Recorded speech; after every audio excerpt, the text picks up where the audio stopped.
First of all, many companies are now moving into the United States. They're coming back. Some of them left us from many years ago, decades ago, and seems they're all coming back. We have probably identified maybe $4 trillion worth of companies moving back or going to move back.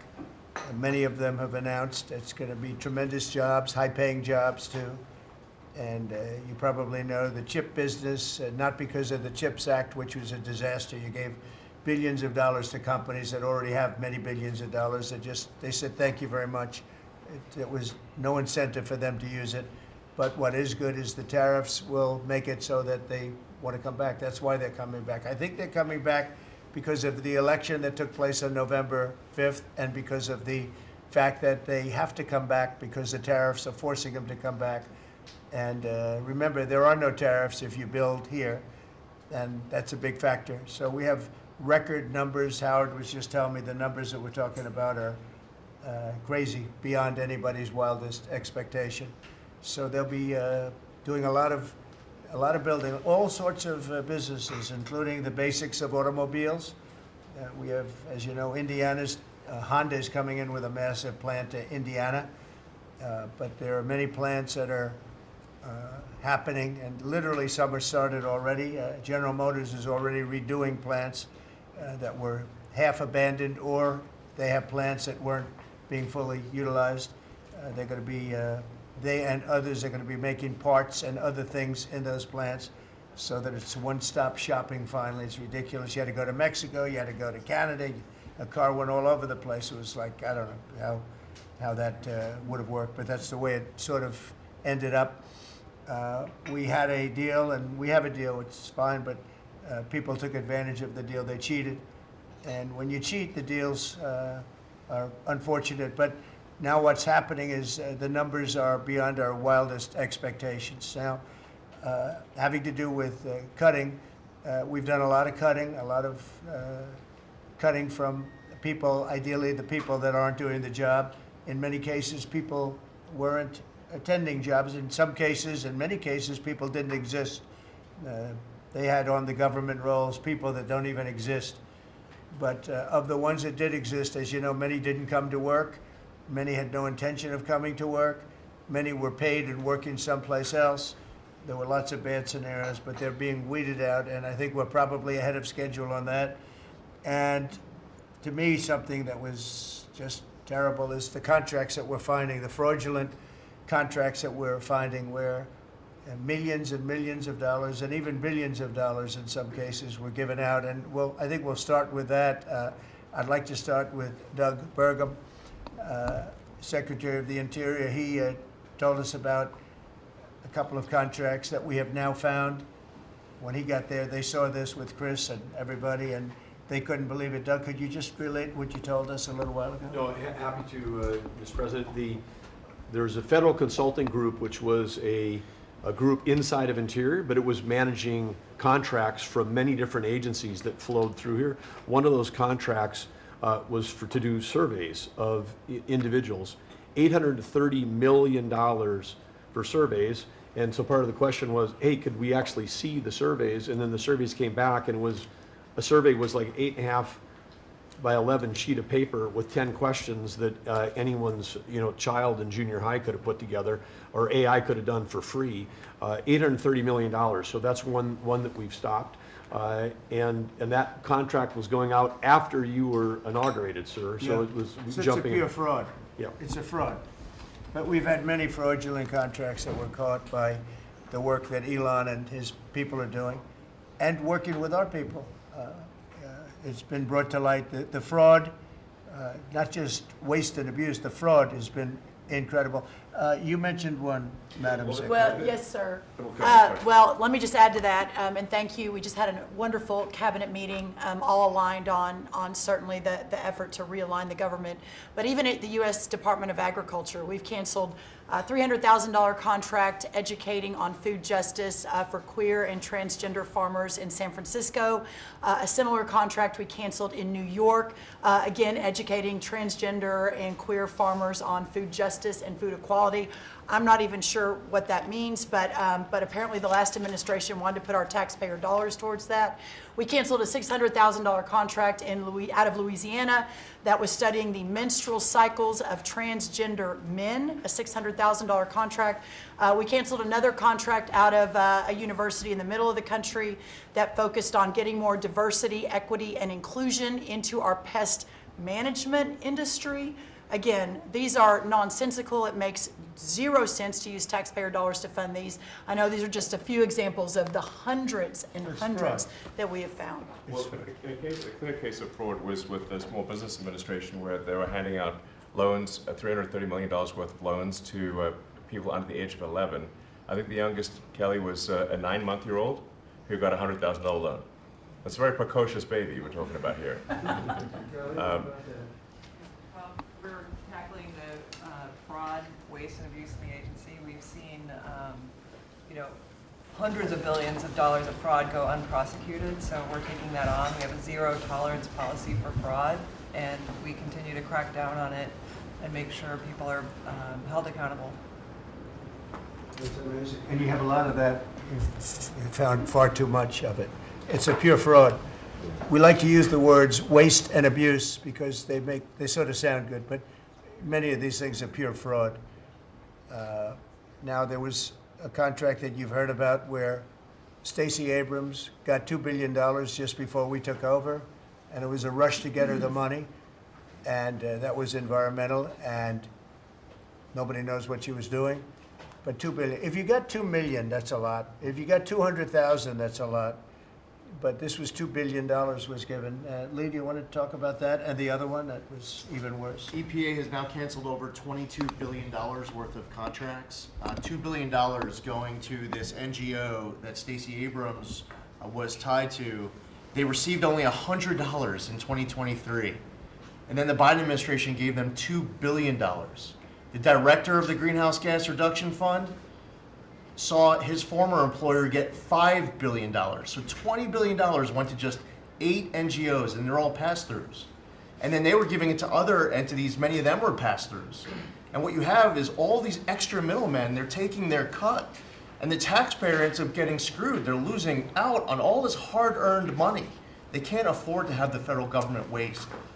The partnership with Doge and Elon Musk has been incredible at EPA. Their team is very talented. We wouldn't have been able to do it without them. And of course, this mandate from President Trump to make sure that we identify every last penny, whether we're saving $50,000, $5 million, or $22 billion. We will not rest until every last penny is saved. Thank you, Mr. President, for the opportunity to do this for the American public. Thank you. Great job you're doing. So we have a lot of that. We're getting down to a point we think probably over the next 2 or 3 months we'll be pretty much satisfied with the people that are working hard and want to be members of the administration and our country, really. And they're doing a lot of good people. We have a lot of great people. We want to keep the good ones, and we want to get rid of the ones that don't exist, and we want to get rid of the ones that do exist but don't work. And we have quite a few of them. Would anybody else like to say something before we take some questions from the press, please?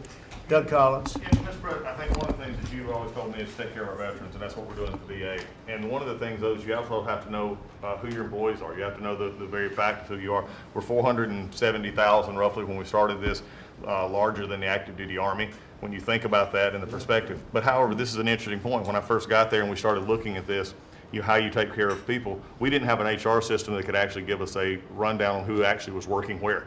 That we've had to work with that, working with our VA employees who are Doge liaisons. We've been able to put together an organizational chart which we can start looking at that. But the interesting part about it is about taking care of veterans, and what you've told me to do is how do we get the people in the right places. And I think when we look at this, GAO has told us we were high risk for years. The previous administration put literally tens of billions of dollars and tens of thousand employees over the last 4 years, and we saw our statistics basically stay the same or go down. Backlogs went up. Maybe the question is not money and employees anymore. Maybe it's the organization and how we effectively deliver for the American people. And that's what we're going to do. Well said. And one thing I want to add to it, it is not necessarily a very popular thing to do. You're talking about employment, you're talking about people and the lives of people. And yet, I think the American public understands we're trying to save our country and make our country great again. I mean, you could say it, but we're trying to save our country from this extraordinary thing that was happening. What they were doing to our country was just a horrible thing. And I have no idea how it plays out in the public. I guess you see poll numbers that are very good numbers, but I don't know what that means long term. But it's something that has to be done. If we don't do it, we're not going to have much of a country left, so we have to do it. So we're doing things that I think a lot of presidents wouldn't be inclined to do, but we're doing it to really, I don't want to use cliche. I don't want to say we're doing it to make America great again, because I say that on the campaign trail, but there's really no other words that could express it better than that. We're doing it to help our country, and our country was riddled with fat, like no country probably anywhere in the world, and we're getting rid of the fat. And at the same time, we're going to be bringing in millions of very good, high-paying jobs, and we're going to be taking in a lot of money. Our country's going to be very strong. We've been ripped off by every country in the world, friend and foe. We were taken advantage of like nobody's ever seen. And you saw what happened today with Venezuela. We did something with Venezuela, which is long in the making, and it's very substantial.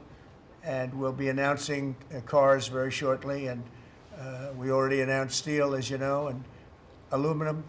We'll be announcing pharmaceuticals at some point in the not too distant, because we have to have pharmaceuticals. We don't make pharmaceuticals anymore in our country. And if we have problems like wars or anything else, we need steel, we need pharmaceuticals, we need aluminum, we need a lot of these things that we sort of don't make anymore, and yet we're equipped to do it all.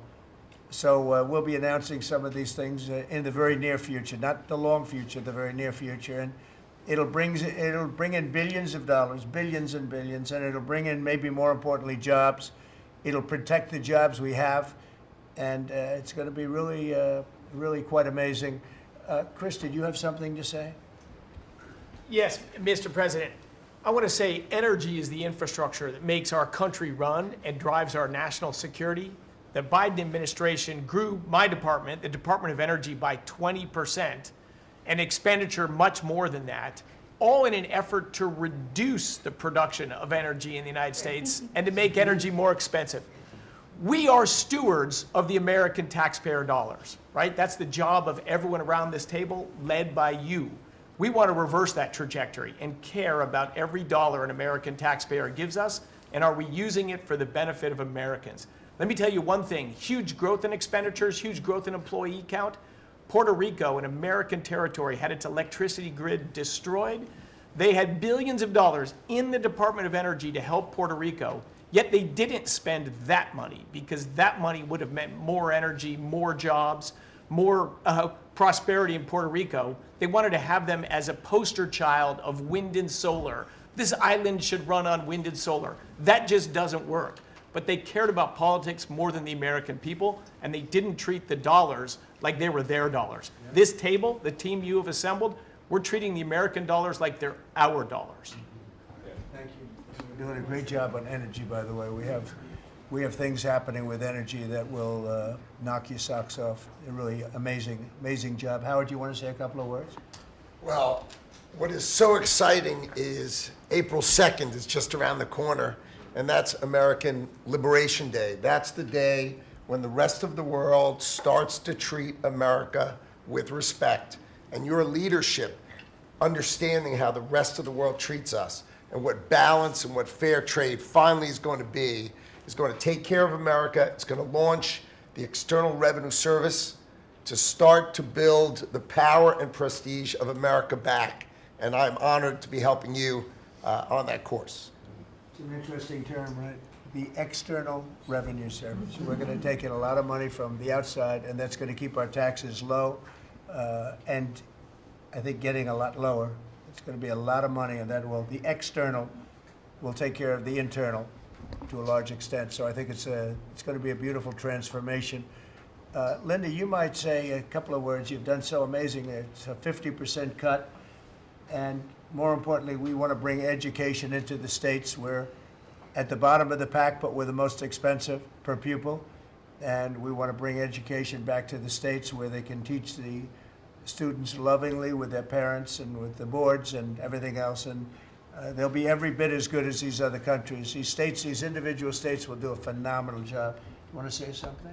Yes, sir, and if we think about education, if we don't address the issues in education now and start getting our scores up, what are we going to find our next generation after that? Where are our engineers, our doctors, our lawyers, our scientists, our AI and technical experts going to come from? We will go farther and farther down, and with everything else we're doing within our country, building manufacturing, bringing all of that back, if we don't educate in the best way we can, we will be lost, and those generations will be lost. It is, I think, the cornerstone of our culture and what we need to focus on.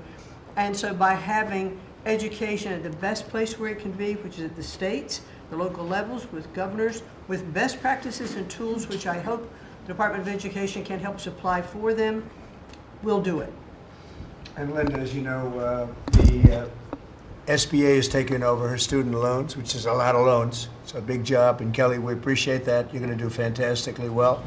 And Bobby is going to be taking over their various medical aspects and health aspects of the educational process. So, and he's going to do a fantastic job of it. So, thank you very much. Thank you, Mr. President. I'd just say that I'm very grateful to you and very grateful for the partnership with Doge and with Elon.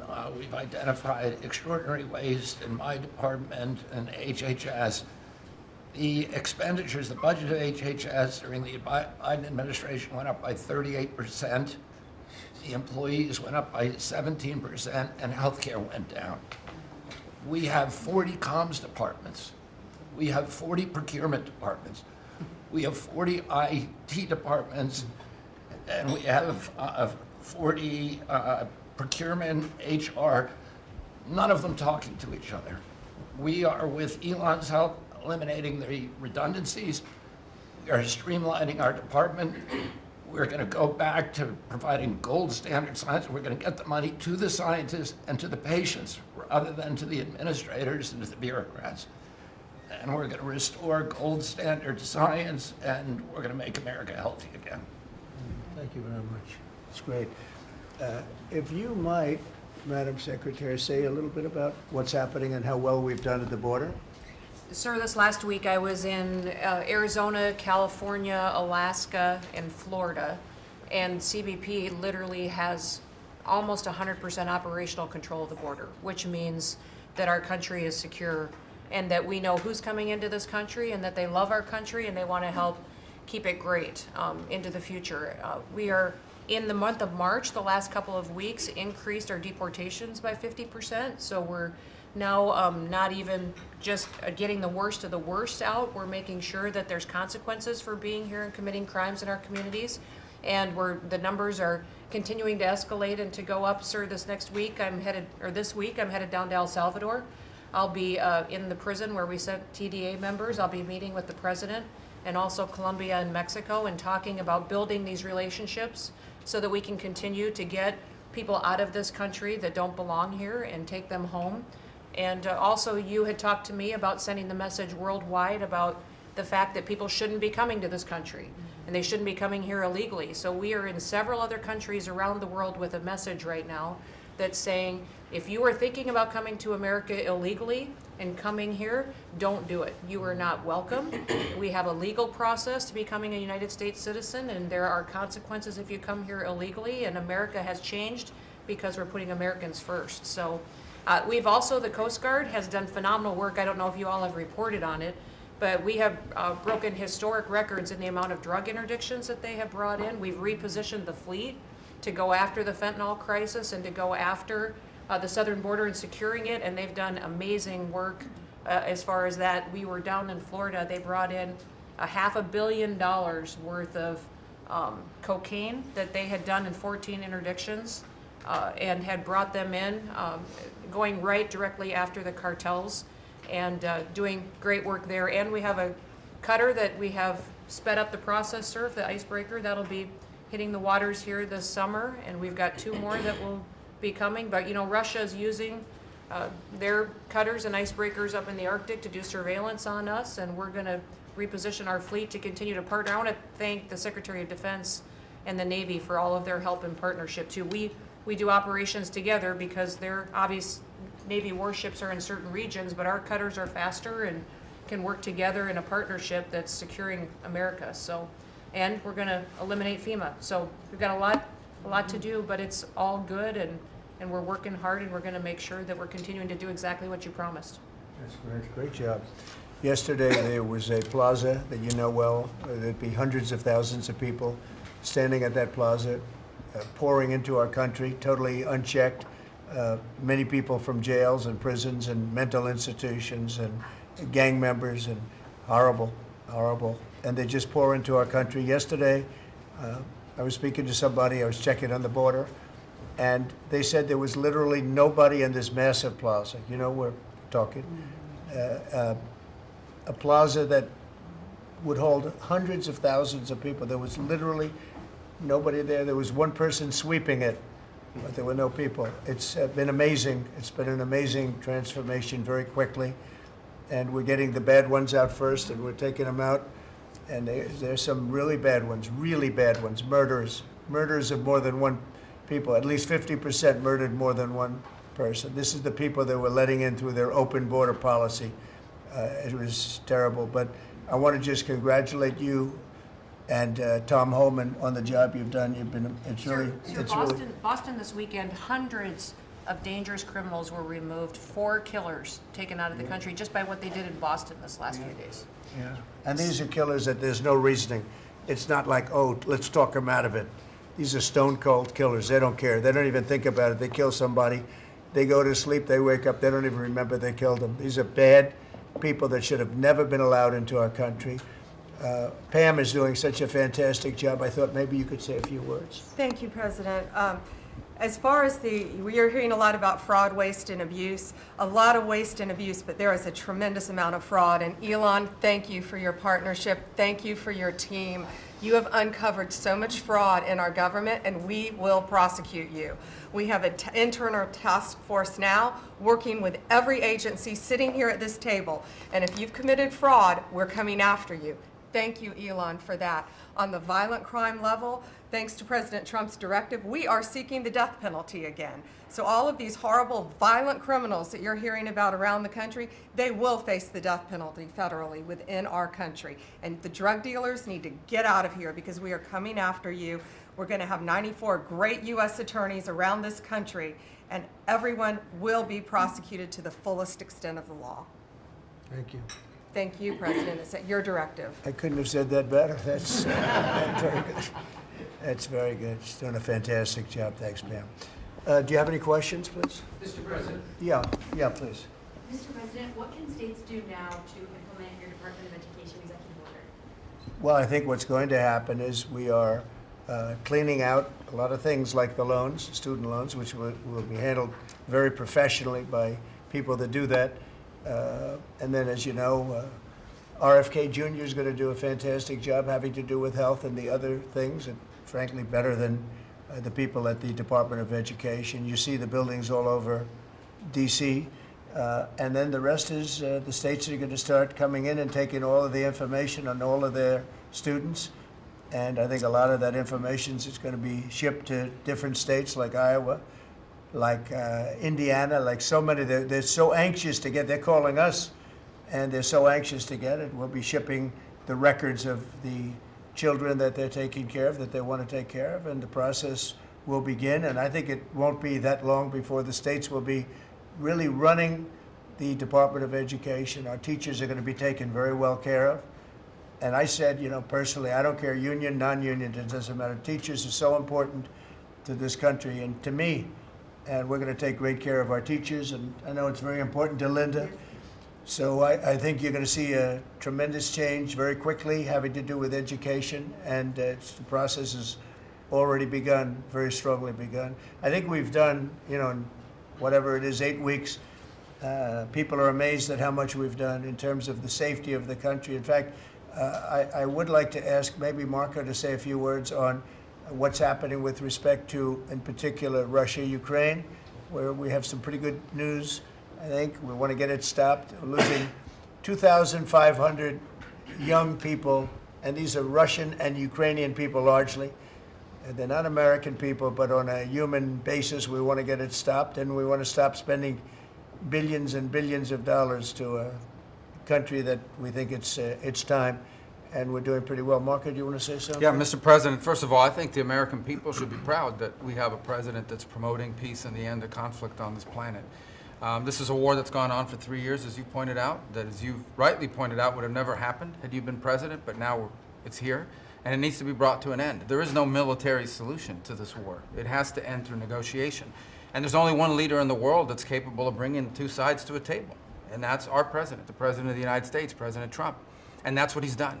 And so today, even as we speak, we have teams on the ground in Saudi Arabia meeting with the respective sides in the hopes of making progress towards this outcome that we all want to see. And I think that the country owes you a great debt of gratitude, and the world really, because I mean, you're the only leader in the planet that can bring the two sides together to bring an end to this conflict, and that's what you've done. And you've done it despite you know, impediments from other countries and others who maybe have different opinions about how this should go. But ultimately, I think that the only chance we have for peace is through the president's leadership, and you've shown that, and we hope it'll bear fruit, and today will hopefully be one step more in that direction.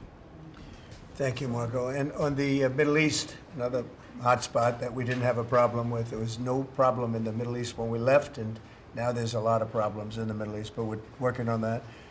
But I think we've seen significant progress, and I think you'll have we're going to start, we were talking with the Vice President a little while ago, and you're going to see countries start to fill up the Abraham Accords. More and more countries want to join.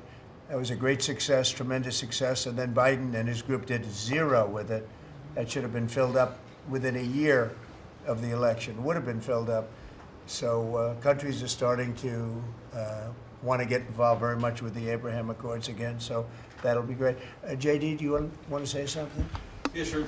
Yes, sir. Just on that topic, if you think about what happened with the Abraham Accords, one of the great diplomatic breakthroughs under the first Trump administration, really in the last 30 or 40 years of American history in the Middle East, and the Biden administration did absolutely nothing with it. Built on it, not at all, added 0 additional countries.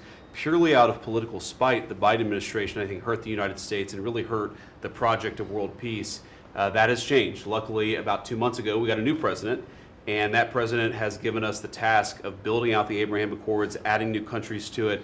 And really what you see is a lot of these countries that have historical ethnic or religious hatreds want to build. They want to build new artificial intelligence. They want to build new real estate projects. They want their citizens to become rich and prosperous and peaceful, and they're setting to the side some of those old hatreds under the leadership of President Trump. So it's early, but we made a lot of progress, and we'll keep on making progress, sir. Thank you, JD. One of the things that's very important, I think, to mention, I saw a show yesterday, and they had a Democrat congressman on. It was on Fox. And he said, well, President Trump said prices would be coming down, and instead he's focused on other things. Well, we are focused on a lot of other things, like peace, like all of these companies that are moving in and jobs. But what he didn't say is that prices have come down very substantially. And if you look at when I came in after 1 week, they were screaming at me about eggs. Eggs had nothing to do with me, but they were through the roof, and you couldn't get them. And now they're down about 35, 40%, maybe even more than that. I'm going to let Brooke, if you would just discuss that. And groceries generally, prices are coming down, and energy prices are coming down. And I hope the Fed lowers interest rates, and then you're going to see interest rates coming down, and I'll have you speak about that in a second, Scott. Brooke, go ahead. Well, sir, thank you. I think the first thing that's really remarkable to note is that the prices of eggs under the 4 years of Joe Biden increased 237%. 237% in those 4 years, and yet it wasn't covered in the press at all. No one talked about the price of eggs in the summer of last year, for example, from the media.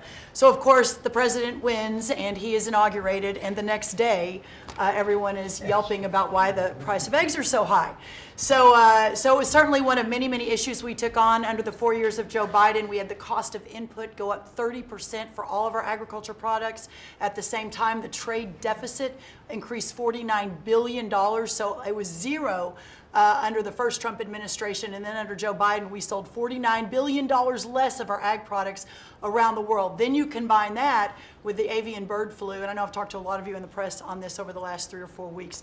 But listen, here's the deal. The president, under his vision and support, we released about a month ago a very significant plan on how to bring the price of eggs down. It included 5 prongs. I won't go into it now because I don't want to bore everyone, but since that day, since we released that plan regarding biosecurity, repopulation, importing eggs, research, and then deregulating, taking those onerous rules off of our farmers, our egg-laying farmers, since that time, the price of eggs, the wholesale price of eggs, has come down 53%. So we're going to keep working on it. Listen, it's not something you solve overnight. Avian bird flu and some of the other animal diseases, we're working across the government, several partners out in the cabinet on that, especially my friend Secretary Kennedy over at HHS. But we have a long-term solution, but at least for now, in the short term, thanks to President Trump and so many that have worked so hard, the price of eggs are coming down, as well as the price of groceries. So thank you, sir, for the opportunity to lead on that. And the number is 53%, and they're readily available. So I think it's a fantastic job. And overall groceries are down, too. That's right. They're coming down. So the consumer's finally seeing some good news instead of year after year of prices going up because of grossly incompetent leadership. Scott, do you want to talk about interest rates, where you see it all going? Yes, sir. So we are, under your direction, we're reprivatizing the economy. We're bringing down government spending. We're bringing down excess employment in the government sector. On the other side, we're going to re-leverage the banking system. We're going to have all the new manufacturing jobs, so everyone who's laid off from the government will have an opportunity to go into the private sector, and that is going to lead to disinflation. Inflation is under control. We're going to get the affordability crisis fixed. So lower energy, deregulation, more private sector jobs that will naturally get interest rates down. Interest rates down. Mortgage rates are down almost every week since January 20th. The energy costs are down about 15%. Crude oil's down about 15%. And as we keep that going, interest rates are going to keep declining. It'll be good for mortgages. It'll be good for credit card debt. It'll be great for auto loans. That's great. And you're doing a really, really good job. I'd like to see the Fed lower interest rates. That's just my opinion, because things are coming down. We have inflation under control. Tremendous amounts of money will be soon coming in from tariffs, which is about time that we were able to partake. We've been ripped off by every country on that basis, and it's about time. But that will be, I think, treated very fairly. Will be very fair. But the money that we're talking about is rather astronomical, and it should be, because we put years and years. I was able, in the first term, we had a great first term with the highest stock price increase ever, all the different things that we had. But one of the things, we took in a lot of money in tariffs, and I had just started that process, and we had to slow it down because of the COVID. We didn't go forward. We did a very good job with COVID, but that was something that happened to the whole world. It was a shame. What a shame. All those people dead, and all of the problems that it caused for countries far worse. I mean, some countries still haven't recovered. Economically, they haven't recovered. But we took in hundreds of billions of dollars in tariffs just starting the process. But this is a program that's going to be, I think, unbelievable for our country. And I think it's treating other countries very fairly, very, very fairly. I'd like to ask, if I might, Sean Duffy to say a few words about the air traffic control situation. You know, there were some mishaps, one in particular, the helicopter crashing into the plane. We have a system that's 40 years old. They spent tens of billions of dollars trying to patch it up and, make it work, but it doesn't work. And my pilot says they use different systems. They don't want to use our system. It's so obsolete. And it's an obsolete, horrible thing that happened with respect to it. And we were going to, I said, day one, if this happens, if we are successful, we're going to have to get a brand new, modern, top-of-the-line air traffic system. And I think I can say that I've been working a little bit with Sean on it, but Sean's been working hard on it, and with his new person at FDA, who's going to be terrific, by the way. and maybe you want to talk to them about that, because we need safety in the air, total safety in the air, and this will give that to you. Sure. Thank you, Mr. President. We had a conversation on Friday. Again, our air traffic control system, as we talked about maybe privately or I don't know publicly with all of you, but we have decades of ideas and billions of dollars, and no progress is ever made on any of these initiatives.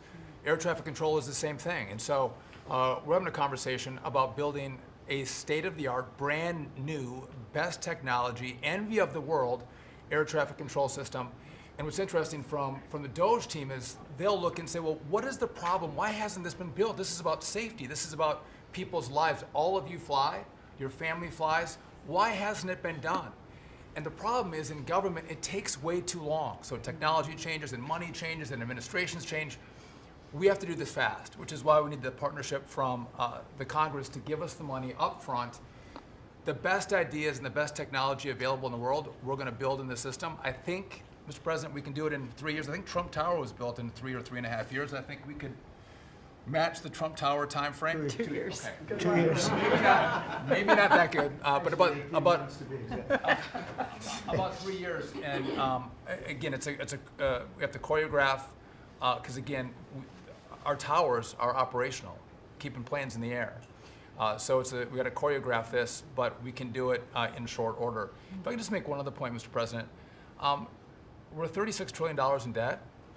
You've never had a doge. We've never come in and looked at our government the way, Mr. President, you've looked at this government and said, there's too many people, there's contracts, fraud, waste, and abuse. And so we've had a few bumps in the road as we've gone through this process, but if you look around this room, everybody has seen how the process has evolved, and everyone appreciates some of the insight and technical support that we've gotten to make this government more efficient, to make it more responsive to the American people.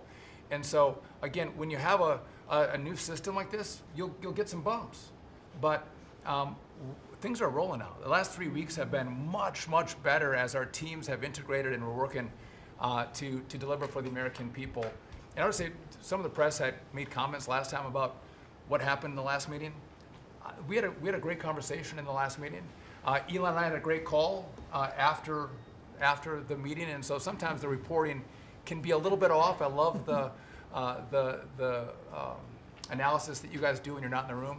But I would just note that we're working well together, Mr. President, and the whole team here is working well together. Well, actually, we decided to see you after the cabinet meeting instead of before, and I think that's nice. But if you think about it, I guess never in history has anybody invited you to a cabinet meeting. We're very open and transparent, and we had a very good meeting today. So, I mean, you're standing here, you're seeing what the result of the meeting is. I think we're doing an amazing job for essentially 8 weeks on the job. I think there's never been anything like it. Did you have a question, please? Two, actually, if you don't mind. And thank you for having us. Thank you. We appreciate it. One, actually, to follow up on the Attorney General's comments, and then one for you. You said that you're now preparing to prosecute examples of fraud across federal agencies that have been referred to you.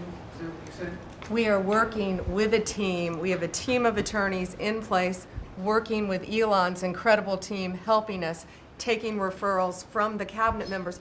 You know, these are your tax dollars. And a lot of it is just abuse, a lot of it's waste. But if it's fraud, we are investigating it, and we are looking at multiple cases of fraud throughout the federal government. One for you, Mr. President.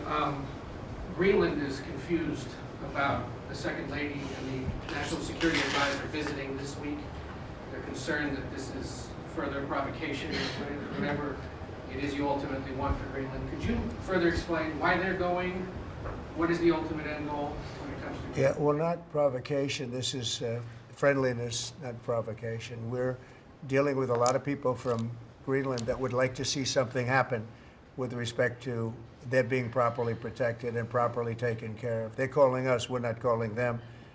And we were invited over there, and I thought it would be I have great respect for the wife of our great Vice President. I think she's a brilliant woman. She's a very nice woman, and she loves the concept of Greenland. And so she's going there, and I think Marco's going there, and some others are going there. but we've been invited, and they really like the idea because they have been somewhat abandoned, as you know. They haven't been taken good care of. And I think Greenland's going to be something that maybe is in our future. I think it's important. It's important from the standpoint of international security. And if you look at the ships outside of Greenland, you have Russia, you have China, you have lots of different people and lots of different places, and it cannot go on the way it is. It's not going to go on the way it is. I'll make a statement. It's not going to happen. So they're going there, and that's purely friendship. Who's doing the inviting? You said A lot of people, yeah. People from Greenland are asking us to go there. We have many, many requests from many, many people, some officials too. Mr. President, Yes, can I ask please. you about economic forecasts? I saw one economic forecast coming out from the OECD this past week.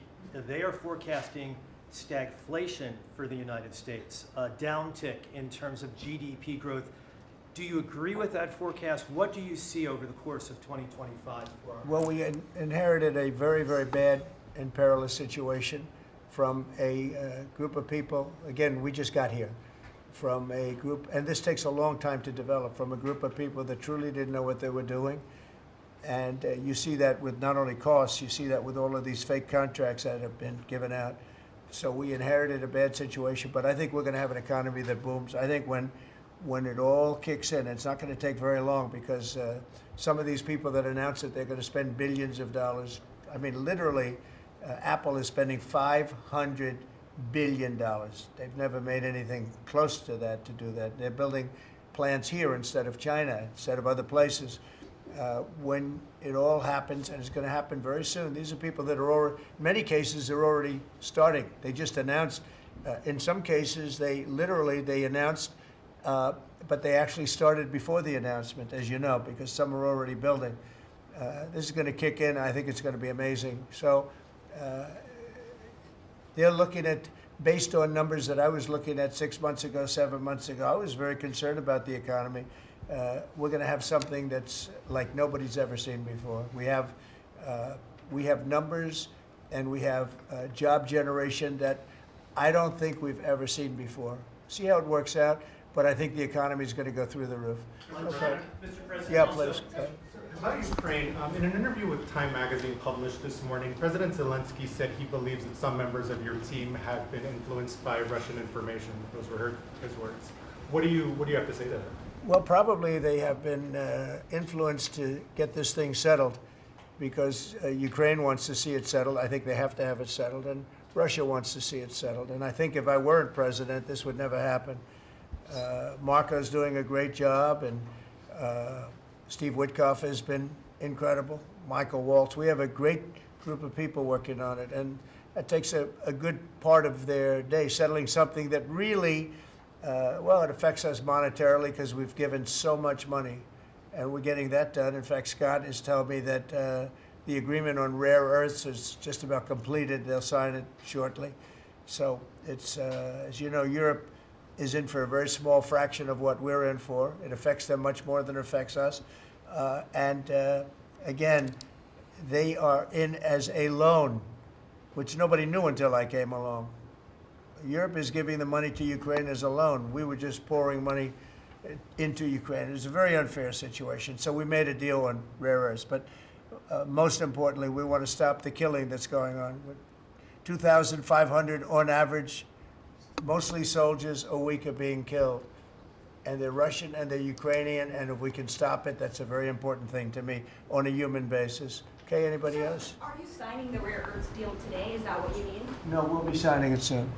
So Ukraine. It'll be signed very soon. China May I ask is another question on Ukraine? Yeah. You recently mentioned the fate of all the Ukrainian children abducted and transported to Right. Russia. So are you demanding that Russia return these kids to their families in Ukraine? Well, it's one of the things that we're talking about. I know that no decision's been made. We're talking about territory right now. We're talking about lines of demarcation. We're talking about power plant ownership. Some people are saying the United States should own the power plant and then work it that way because we have the expertise to fix it up, et cetera, et cetera. It's okay. That would something like that would be fine with me. But they are talking about ownership of the big nuclear power plant in particular. But all of these things will come up, and they have come up, and that has been discussed, yes. Okay, I want to thank everybody very much. This was a great meeting.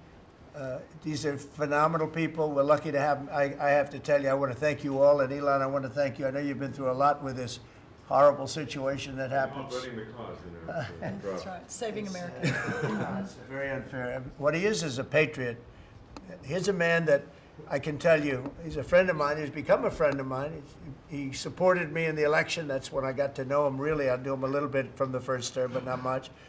But he's a patriot more than anything else. He's never, think of it, he has never asked me for a thing. He could have. I always say, I wonder if he's ever going to ask me for something. And that's always subject to change, and if it does change, I'll let you know about it. But Elon has never asked me for a thing. I mean, I got rid of the electric car mandate. I have no idea how that affects him, but possibly not good. I don't know. But he's never asked me for a thing. And I think that's an amazing tribute. I did get activated last week when I saw what they were doing. I said, he makes an incredible product, and we're going to go out and tell people you can't do that stuff, and support him. They got to support him. Because if he wasn't doing this, he wouldn't have any of these difficulties. And I think it's getting less and less. Pam has done a great job with regard to all of the, I mean, I know the kind of investigations that are going on. If she finds them, which she will, she already found 4 of them. But I think they're going to suffer very grave consequences, because they're really terrorists when you think about it. They're terrorists at a high level. And I think the people that are financing them, they could very well be people I know, people that you write about. But those people are in big trouble, so they better cut it out. But Elon's a patriot. We want to thank you very much for the job you're doing. Thank you very much. Thank you very much, everybody. Thank you. Thank you, everybody. Thank you very much. Thanks to all the Doge team who are getting death threats on a daily basis. Just trying to do the right thing for the American taxpayer and for the American people. Just a thank you to the Doge team who are literally getting death threats and being accosted. And you know, these are, a lot of them are just kids. You know, they're just trying to help out, and they're very talented. They could get jobs for millions of dollars a year. Instead, they come here, earn peanuts, and get death threats. So thanks to the Doge team. Thank you.